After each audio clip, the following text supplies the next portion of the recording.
जो आज का फैसला आया है उससे लगता है कि अमित शाह को भी जेल हो जाएगी।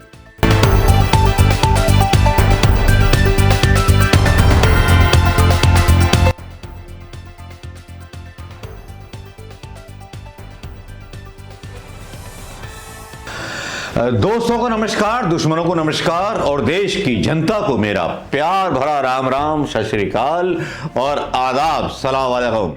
जी हां दोस्तों, आज का वीडियो कुछ खास है। रवीश कुमार की कुछ रिपोर्ट के साथ और कुछ देश के सुप्रीम कोर्ट के जज डीवाई चंद्रचूड़ के फैसले के साथ। आपको लग रहा होगा क्या कोई ऐसा धमाका आज होने वाला है कि जो धमाका हो जाएगा तो ये वीडियो वायरल हो जाएगा?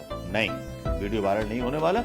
वीडियो वायरल तो आप कराते हैं या आप पसंद करते हैं वो कंटेंट जो आपको पसंद होता है। दोस्तों, परेशानी यह है कि इस राज में, मोदी जी के राज में इंसाफ मिलना मुश्किल हो गया है। कौन बिका हुआ है, कौन किसके साथ है, पहचान करने में बड़ी परेशानी होती है। चाहे राजनीतिक दलों के नेताओं की परेशानी हो या हमारी परेशानी हो, कौन सा पत्रकार किस तरफ है, यह भी पहचानने में बड़ी मुश्किल हो जाती है। जो अपने होते हैं वही घाव पीठ पीछे दे जाते हैं। दोस्तों, आज सुप्रीम कोर्ट का एक ऐतिहासिक फैसला आया है डीवाई चंद्रचूड़ का। डीवाई चंद्रचूड़ का जो फैसला है वो वाकई में एक ऐसा फैसला है कि जिसने उस फैसले को पलट दिया है जिसमें फैसला बीजेपी नेताओं के द्वारा बदलवा दिया।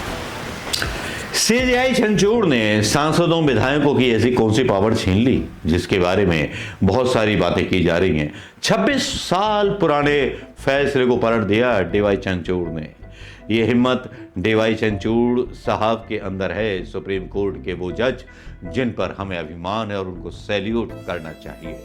जी हां, चीफ जस्टिस डीवाई चंद्रचूड़ की अगुवाई वाली सुप्रीम कोर्ट की 7 जजों की संविधान पीठ ने सोमवार 4 मार्च को एक ऐतिहासिक फैसला लिया। उच्चतम न्यायालय ने झारखंड मुक्ति मोर्चा की विधायक सीता सोरेन घुस केस में अपना 26 साल पुराना फैसला पलट दिया। सीता सोरेन का केस अलग रखा गया है और ये खबर डाल रहा हूं मैं गोदी मीडिया के हवाले से, न्यूज 18 की न्यूज, जिसको पलटा गया है। उसमें ऐसा है नहीं कुछ। सुप्रीम कोर्ट ने कहा कि घुस लेकर भाषण देने या सदन में वोट देने के मामले में सांसदों और विधायकों के खिलाफ रिश्वतखोरी का मुकदमा चलाया जा सकता है। इन्हें अभियोजन से छूट प्राप्त हो सकती है। Chief justice DY Chandrachud, justice PS Narasimha, justice JB Pardiwala, justice Sanjay Kumar, justice Manoj Mishra और जस्टिस एएस बोपन्ना की पीठ ने बहुमत से फैसला सुनाते हुए कहा, सांसदों और विधायकों के खिलाफ रिश्वत लेकर भाषण देने और सदन में वोट डालने के मामले में उनके खिलाफ मुकदमा चलाया जा सकेगा। सीजेआई चंद्रचूड़ ने कहा कि जनप्रतिनिधियों को इस तरह से छूट देना लोकतंत्र के सामने एक खतरा है।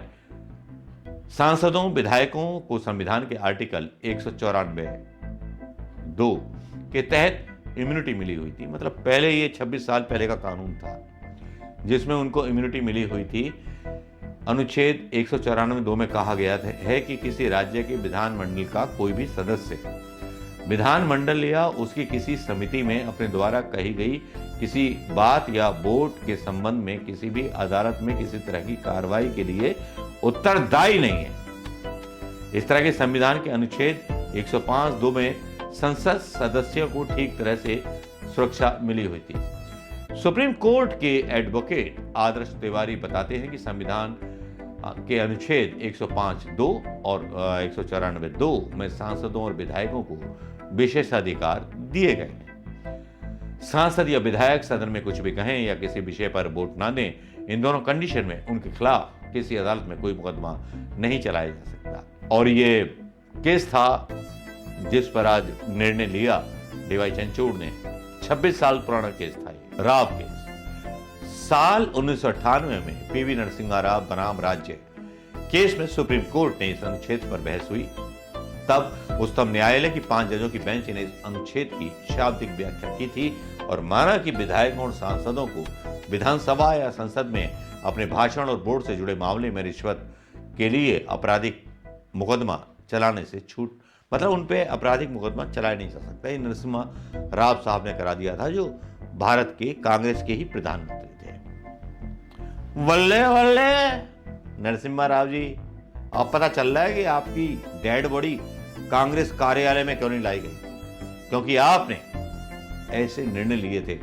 अब देखिए ना, जब इतिहास का जिन निकल करके आता है सामने, तो वो फैसले आते हैं जिसमें आप भ्रष्टाचारी नेताओं के साथ मिले होते हैं। और ये सारा निर्णय डीवाई चंद्रचूड़ ने ले लिया एक ही झटके में।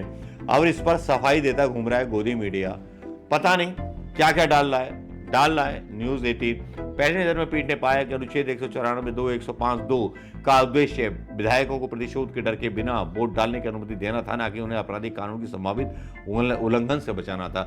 लेकिन जो आज का फैसला आया है, उससे लगता है कि अमित शाह को भी जेल हो जाएगी,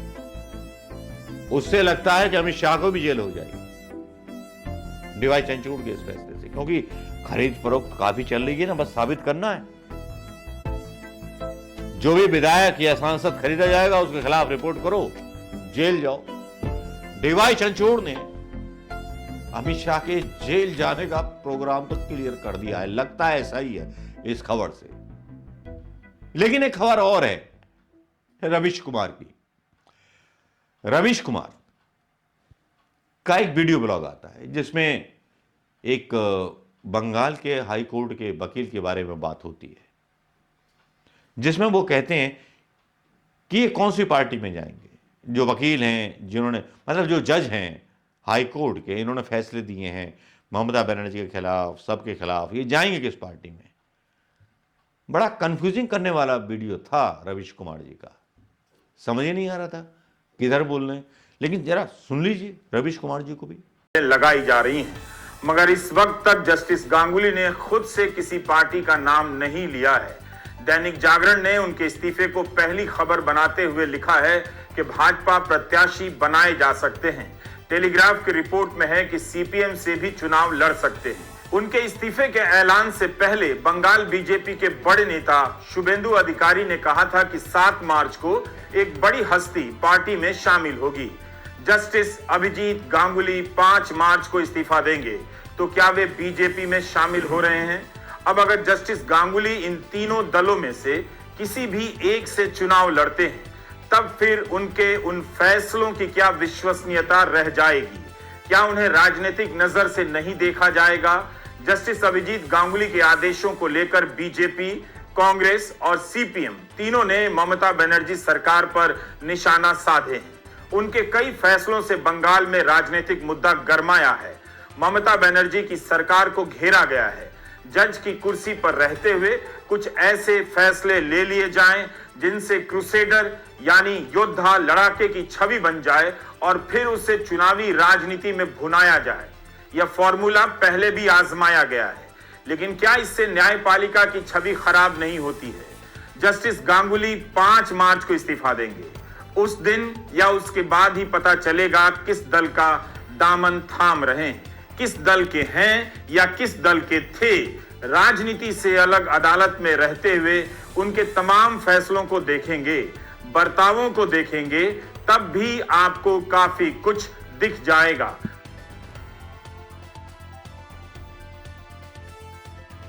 ये 2 वीडियो डाले एक सिद्धस्त पत्रकार ने, समझ में ये नहीं आया कहना क्या चाह रहे हैं रवीश कुमार जी। हम तो उनके वैसे ही बहुत बड़े फॉलोअर हैं, लेकिन हमें डीवाई चंद्रचूड़ की बात समझ में आ गई, उनका फैसला समझ में आ गया।